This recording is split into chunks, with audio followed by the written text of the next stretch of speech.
Ladies and gentlemen, joining me on the line, he is from the Colts, and they've got a new record coming out. They're coming to town. A lot going on. Ian Astbury on the line. Hey, Ian, how are we doing today? I'm good. I'm pretty good. That lead Pretty up good. and I'm good. Yeah, I'm good. I'm above ground today. It's another day above ground, and we're No, having at it. no, that's a good way to look at it. I mean, any day you spend above the dirt is always a good one. Ian, It is. let's start with you. Actually, you guys are coming to Hoyt Sherman here in September.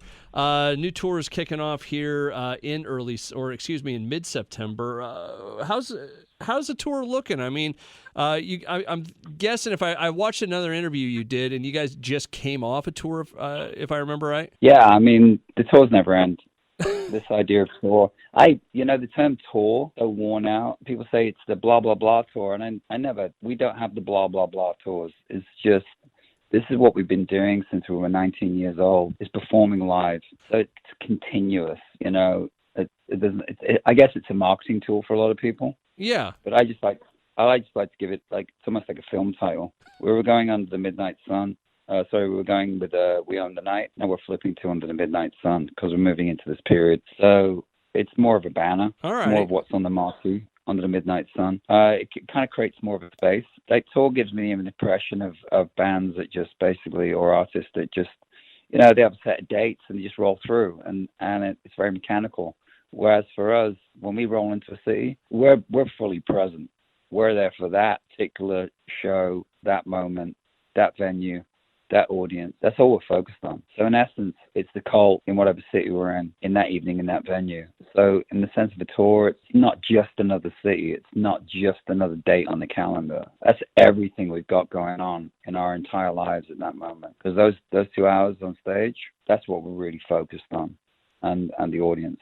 So from that point of view, we're very conscious about performing. Ian Astbury on the line with me right now. All right, so when you guys do come into Des Moines in September, what can folks expect? What's it like to see this portion of your event, your performance? What can they expect? Yeah. So they're probably going to see one of the, I can say this with my hand on my heart, is like we smoke our peers. Do you? Yeah, absolutely. I don't feel there's many of our peers out there that could stand next to us. That's an interesting take on it, because I've never heard someone come out and say it quite like that when I've done these interviews. Yeah, absolutely. I'm tired about the revisionist history that's going on. I'm tired about these guys rolling out their nostalgia greatest hits nonsense and somehow throwing us into that as well in that conversation. Cult's never been that. We've always been authentic. We've always been of our time. We've always responded to the moment. We're not selling anything. We're not punting anything. And we're not certainly doing it for gratification. We do it because we're passionate. We love it. We're those 2 hours are on stage, and touring is very difficult. It's really difficult, and it's taken a lot of good people have gone down over the years. But I'm seeing a lot of people capitulate, give in, play the game, kiss the ring. The Rock and Roll Hall of Fame, it's a dead institution. It has zero of the Grammys, all of it. It's meaningless. These are institutions that are self-aggrandized institutions that really have zero authority. I mean, who decides? Who decides who's who and what's what? It's like, no. We came out of punk rock. We came out of post-punk and punk rock. Ian, I got to tell you, yeah. This is not where I thought this was going. Well, I can go wherever you want it to go. No. It's a very interesting take on it. I mean, when they told me we were going to be talking today, I never thought it would be going this way. So, we've talked about. You can have the regular fries conversation, the conservative regular fries conversation, where we basically just get on the airwaves and it's just another interview in your day, and we just all roll by. Or we can actually go, hey, wait a minute, there is a lot at stake here. It's a pretty high frequency moment. Well, it is usually like that, and you've probably been asked it a million times. It's like, oh, tell us about the new album. What are your influences? What's the tour like? And from my position, it's one of those things where it's like, well, that's, all I have to go on. We've never met. We've never hung out, that sort of thing. So it's like, well, what else am I going to talk about with you? How's life treating you, Ian? Don't you get bored of that? Don't you get fed up with that? A little bit. I will say there are certain art, you come along and you hear an interesting story, or it's like, oh, that's cool. I never knew that or whatever. But yeah, I mean, there's a lot of these interviews that are pretty much the same, and it sounds like you're kind of fed up with it. Well, fed up with it. It's not so much that I'm fed up with it. So I have no tolerance for it. Zero. I'm authentic in that sense. I'm not going to give you a load of hot air about, the process of making the record. Hey, guys, how's it different from the 80s than it is now? Well, let me think about that. How is it different? Is that relevant? Tell you what's relevant is what's coming through Des Moines, Iowa. That's what's relevant, what we're going to be doing in that moment, and whether you should or shouldn't even think about coming, and whether the record is worth listening to. And I would say, yes, it's worth your time. I know the amount of blood, sweat, and tears that have gone into this. So I know that we put everything that we've got into what we're doing. We're putting everything into our performances. So from that point of view, I would say that you're getting an authentic band that's rolling through. That's not just going to roll through the hits. Yeah. Take your money and split town and have absolutely no sense of where we are. I mean, most cities I walk into, I walk the cities. I will always get off the bus, walk around, get to see people in the community, talk to people, get a feeling of where I'm at, So I'll be walking around Des Moines. I'll be talking with people, popping into wherever, coffee shops, record shops, wherever, just hanging out. And I get a sense of where I'm at. So when I walk on that stage, I get a real sense of where I'm at and the frequency of where people are at as well. So that's always really important for the performance, because every show's different. Ian Astbury from the Colt on the line with me right now. As it is a Saturday, you are going to be rolling in on college football, and Des Moines is a pretty big college football town. So excellent. Is there a game on that day? I believe Iowa State, UNI, and Drake are all playing. I don't know who their opponents are or where they're at, but there's a lot of college football in the state that day. So. Well, that's something I'd really like to see. I don't think I've actually been to a college football game. I've been to an NFL game, so I've never been to a college football game. I'd love to experience that. Was it Iowa State with the Buckeyes? Is that no? Am I getting that right or wrong? You're thinking of Ohio State. That would be the Buckeyes. Iowa Ohio. State is the that's the Cyclones. They're actually in town that day. They got Baylor in town that day. That could be really interesting. I watched that Netflix series Last Stop U on was it like tier 3 colleges? Yeah. The community colleges. It's fascinating, watching these young men go through this program and how dedicated some of them are.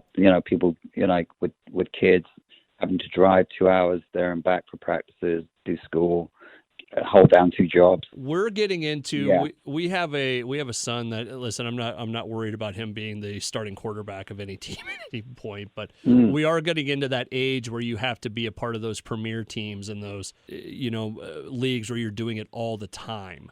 You know what I'm saying? Yeah. And it's kind of scary, to be honest with you. So yeah, as a parent, I get it. I mean, we've been through that with 2 kids as well, and also experienced it when I was a teenager myself. I was in trials for soccer in the UK, and it was very high pressure. Especially if you've got a gifted kid athletically. I can identify with that. Sure. What did your kids play? My kids, well, actually, my oldest son, when his first little league game came out, and was asked what position he was going to play, and he said, "I'm here to hit." And he was that's this kid is he's a big kid, and that's what he did. He hit the ball out the park all the time. He's a very gifted athlete. My other son was my youngest son was approached by one of the coaches of the U.S. national team for the teenagers. He said he's gifted enough that I train him personally. Unfortunately, they didn't pursue. Well, not unfortunately, but they weren't able to pursue those careers. But one of my sons is he's an advanced surfer, skateboarder, he's done motocross, builds motorcycles. He's cool. Very creative. He's like a Renaissance individual. And the other one is a music producer, lives in Portland, and is at the beginnings of his career as a music producer and creative. So they chose very individualistic pursuits outside of sports and athletics. And the hard thing for athletics, for sure, is that, you get injured when you're young. Your career is finished at 23, 25. I mean, the age of retirement for a lot of athletes is 30, 35. unless you're a Tom Brady or a phenomenon like that. Well, yeah, he's an immortal. Or Cristiano Ronaldo. Or Cristiano Ronaldo, for example, the soccer player is the most followed person on Instagram. He's got 400 million followers. And that guy's still playing at 36, 37. Zlatan Ibrahimovic is 40, playing for, just won a championship in Italy. So, but these are really unique individuals. And I'm really interested in psychology of athletics because I was very athletic. Up until 46, I was playing competitive soccer at a quite high level. So I study martial arts as well. So I'm really interested in sports psychology, and the will to win and the will to be part of a team. And it's another sort of facet interest that I don't really talk about very often, but I'm really interested in sports psychology. What was your martial art? Well, I originally started in Taekwondo. Then I evolved into Krav Maga, which is a Israeli self-defense system, and then I evolved into I had a very bad hip injury where I had to have surgery. So I was evolving into I was doing some jiu-jitsu, some aikido, hapkido, but I evolved into much more mixed martial arts, stand-up Thai boxing, which I haven't been able to practice during COVID, unfortunately. I do have the setup at home, and I keep my hand in. But I love martial arts. I am a great admirer of what Dana White's done with UFC in terms of mixed martial arts. I believe it to be one of the most diverse, inclusive sports out there. He does an amazing job with that. All his fighters are all very different. They're high in ethics, they're high in inclusion, they're high in their craft, their art, and they're very serious about what they do. This isn't just some spectacle. These are like highly tuned athletes working with the best science in medicine and psychology. And the UFC is fascinating to me, especially with Joe Rogan and his interest in psychedelics and sports medicine. And wow, we're in a really interesting time. Hey, you wanted to talk about something different, Ian. Oh, you can talk about whatever you want. I can talk about music. You want to talk about music? Let's talk about music. We can talk about music. I mean, I can blow my own trumpet about Under the Midnight Sun. It's a great record. We put a lot into it. It was made during the pandemic. I mean, in my neighborhood, there's police cars being set on fire. There's gunshots. I mean, we got gangs. I live in East LA, so a lot of gang activity, a lot of crime, 70,000 homeless on the street. Yeah, polarized politics, all of it, all kicking off around me. And then we go out and travel, and we see the effect on major cities in the UK, London, Birmingham, Manchester, Glasgow. We see all of that. We've already toured through Florida, Texas, Ohio, Oklahoma. We've toured through New York City, Boston, Philly. You can definitely feel that there's a frequency out there where people have taken a massive hit, especially in mental health. It's a weird world right now, right? It is weird, but it is the world that we live in. So from that point of view, I don't feel it's going to go back to what it was pre-pandemic, but something new is evolving, and people are responding to that. Creative people are responding to that, and individuals are responding to that. So I'm still optimistic that we still got this, and we still can find a solution to polarization and environmental situations and all the rest of it. So.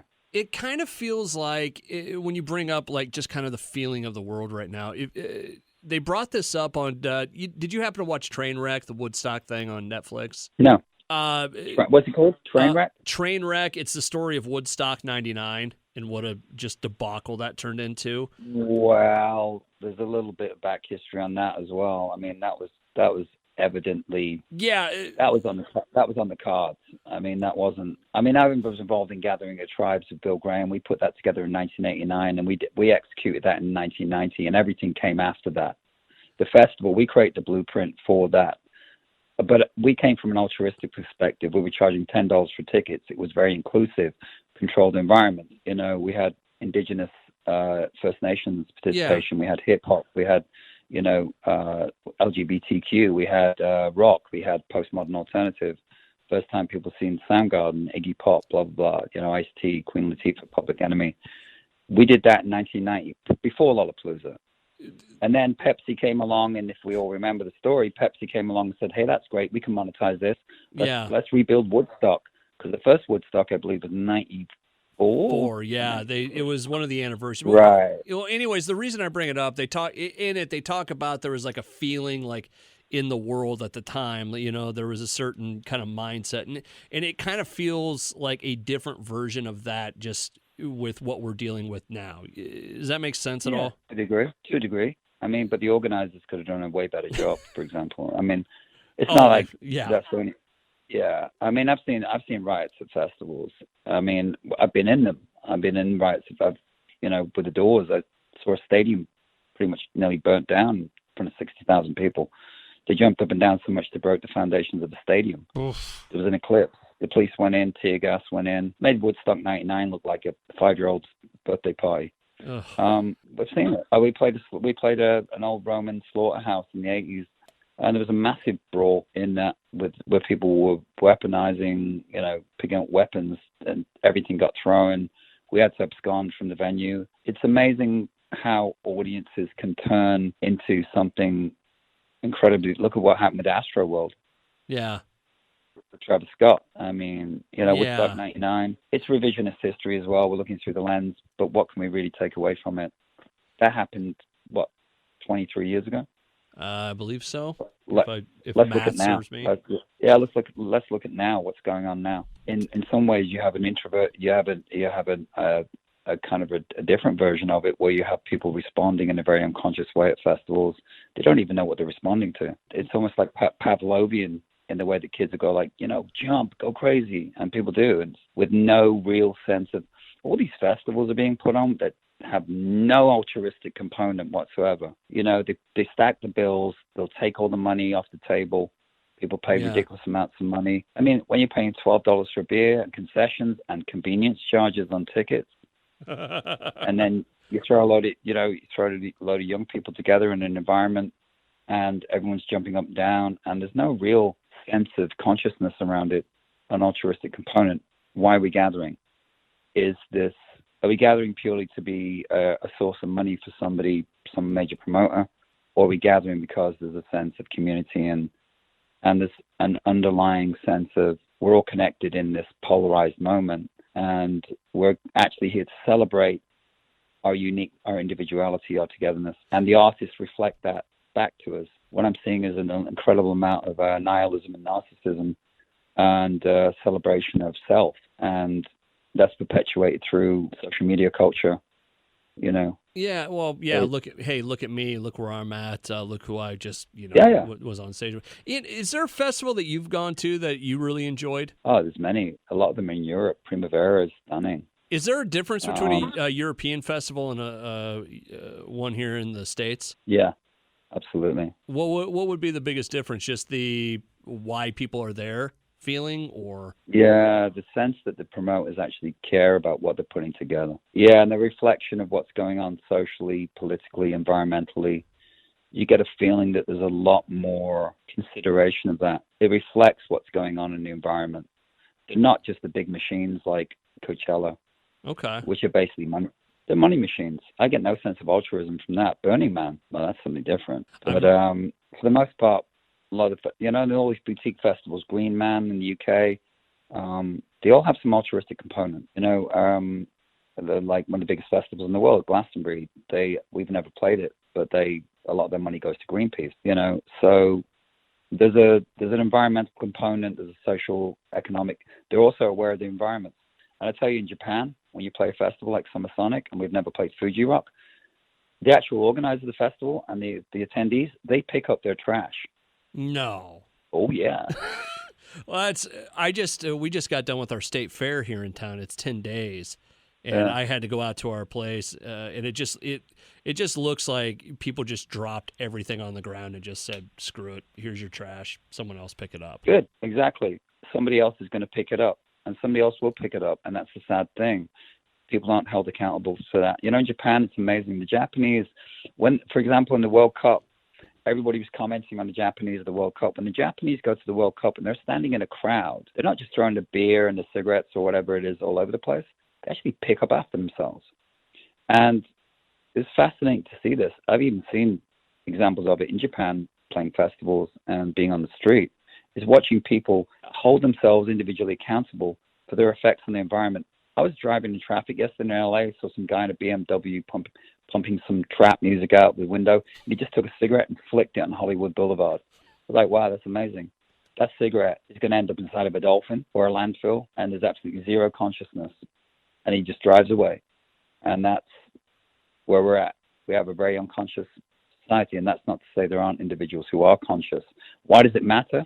Well, if you consider others, if you can abstract from yourself for a second and consider the impact it's going to have on your immediate environment, people around you, doesn't mean you're cool, doesn't mean you're a gangster, like just having disrespect for your environment, you know? Yeah. Also, it's like, doesn't mean you can't have a good time and fall over. And, you know, you've had a few drinks, you fall over, and I get that. That's the idea of, you know, bringing in, when Burning Man happens, they don't even leave a cigarette butt. They clean that desert like you wouldn't even know they were there. And they are bringing in non-chemically treated, they're bringing in, they're bringing biodynamic, the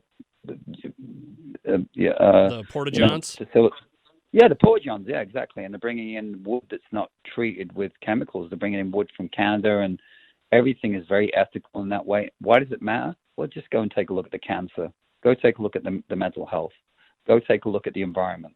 And if you're some sort of denier of environmental impact, well, obviously you haven't traveled outside of your own little bubble. And I can say with my own eyes, I've seen it. I've been up to Everest. I've seen the garbage that the Westerners leave at Everest in the Himalayas, and that's where all the water trickles down from. It's the highest point in the earth. And you see junk that people have left. And the Sherpas up there, they will clean up every single cigarette butt, every single fragment of junk. They will take that, and they can't fly that out of there. They have to physically porter that material out of their altitude. You know, so it does have an effect. And if you have kids as well, then think about your children. This is the world that they're going to inherit. And we are all in this together. You know, I do my bit when and where I can. And that's not to say we're all going to be perfect. But this idea of just like entitlement, and you go to a gig and you're unconscious of people around you, and you don't even know what kind of day somebody's having. Somebody might be having a really bad day. Yeah, and they're just there. They're there to get a break. My dad does a thing about workplace violence. He goes around to, does like consulting jobs. And one of the big things he brings up is you never know what's going on in someone's head. You never know what kind of day they're having, what they're dealing with, that sort of thing. You really don't. And you can't make an assumption that somebody should be a certain way because you're a certain way. It's a little bit more tolerance, and perhaps we pause before contempt, you know? The phrase world, that I read. That's a good one. Pause. The world could learn about just taking a quick second just to pause before you say something, before you do something, before you react, before you act, and everything in between. Yeah, you take a beat. It's like you have respect for your fellow humans out there, and animals and plants and environment. Now, does this mean we live in some sort of quasi-utopian world? No, there's still going to be conflict. There's bad guys out there. Yeah. And there are. There's people who want to do us harm. They haven't quite evolved to the levels of altruism and respect and openness. It takes a lot of work. Back to the point, the cult doesn't operate as an unconscious entity. We operate as conscious as we can fully be. And there are going to be many contradictions. That's a disclaimer. There are contradictions. You will see me. You won't see me. If something's going down in front of me, I'll jump in. If I see some act of violence, I will stop a show. I will get involved. I will get security. I will stop that. I will close that down. Zero tolerance on that. Racism, zero tolerance. Bigotry, zero tolerance. That's just over decades of experience. And being on the other end of it, being in audiences. I've actually been knocked out by security at shows. Really? Yeah, when I was a kid, yeah. Oh, wow. I had a guy at Clash concert, and it might have been Clash or Stiff Little Fingers. Security guy headbutted me. Wow. For running down the aisle. An excited kid. Oh, wow. Everyone's running to the front. And this guy just stood out the aisle and just headbutted me. Knocked me out cold. And then I had the first aid, the St. John's ambulance, they're called. And they're usually older. A lot of them are ex-military, and they kind of wear little uniforms. And they brought me smelling salts and revived me. And then I was straight up as a kid. I was straight up and back into it, But you should never go to a concert and have to experience that. I mean, I walked into venues dressed. I had some guy come up and just punch me right in the face. The sucker punch is one of the worst things that can happen to you. I had a sucker punch before a show. I ended up going to the triage. I was stitched up without anesthetic. And because I didn't have time. They stitched me up. I split my lip. Somebody Oof. put a fist in my face coming into a venue because they said I didn't have the right credentials, and I walked right past them, and one of his associates punched me and dropped me with a sucker punch, and then I had to go get stitched up. So I got a kind of a hair lip, which is interesting. But hey, people get heightened and pause for contempt. Give it a second. Road rage, pause. Somebody may cut you off. They may be having a day. Who knows? Maybe they're taking the dog to the vets. It's an emergency. A little bit more tolerance, people. We can do this. Nobody's doing it to you. It's happening to you. But, I don't honestly feel a lot of people don't intend to hurt others. It's just maybe they're unconscious that day. Something's going on. And we can talk about these subjects now because, hey, here we are. Yeah. We're at the moment. These are the grown-up conversations, and bring it back to creativity. It's all reflected through, give me mercy and new language. What am I saying? Saying we need a new way to communicate, period. But that's just me. Is it, boy, we're in deep right now. We're not in deep. This is life. This is it. Is it communicating or is it a way of thinking? Well, certainly communicating comes after thought and after feelings. What comes out your mouth is usually gone through the heart and through the brain, and then it comes out the mouth. So perhaps getting in touch with the feelings bit first. Like, what are you feeling? Do you need to regulate yourself today? Yeah. Do you need to take a day off? In fact, is today the day where you get the Haagen-Dazs and the Netflix? Oh, that sounds amazing. And do, and kick your feet up. Or is this the time when you take the vacation? Is this time where you step out? You just go, I'm out. And a lot of people don't feel like they can do that now. That's either, I got money issues, or the boss will never. There's a thing in radio. It's like you're never really off. There's always someone, sales doing this, or hey, you got an interview, or hey, you got to check the latest news or whatever. I went to Mexico and completely unplugged for 4 days, and it was amazing. Fantastic.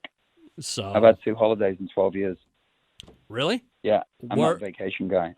Really, you're not? No. Just it's better just to stay at home, or? No, I work. Work. It's not work. I'm always got my hands in something. I'm always engaged in something, whether it's relationships or friends or events, and the creative process never stops for me. I'm talking to you today. I'll jump out of this and I'll go do it. I'm jumping into another creative project. So that's where my passion is. It's not, and sometimes it's really not fun, but I do it anyway. I hope you're referring to the last 30 minutes, aren't you? It's not fun, but I did it anyway. No. I have a choice in this conversation to speak with you. I don't have to, but you seem like a really, intelligent, affable human being, and that's a good conversation. And if we can apply some of these things that we've been chatting about into your workspace and your environment, you'll probably find that a friend of mine says, a rising tide floats all boats. So that's very good. So you can apply that to your workspace, your environment, and people are more conscious of that. You're going to get more productivity out of the end result is to have a really successful radio station or a really successful brand or whatever it is. Create a better work environment, better communication. We're really open, transparent in our world, which doesn't always go down well. But at the end of the day, you can see that if we didn't address some things, something's going to get broken. And I'm tired of going to funerals, and I'm tired of hearing about this artist, that artist, this individual, that individual who took their own lives. Friends in the veterans community taking their lives, 22 a day in the veterans community because they've got nobody to speak to, or some incel kid that goes out with a school shooting who doesn't have somebody to speak to. Okay, we're listening. And now the administration's talking about mental health.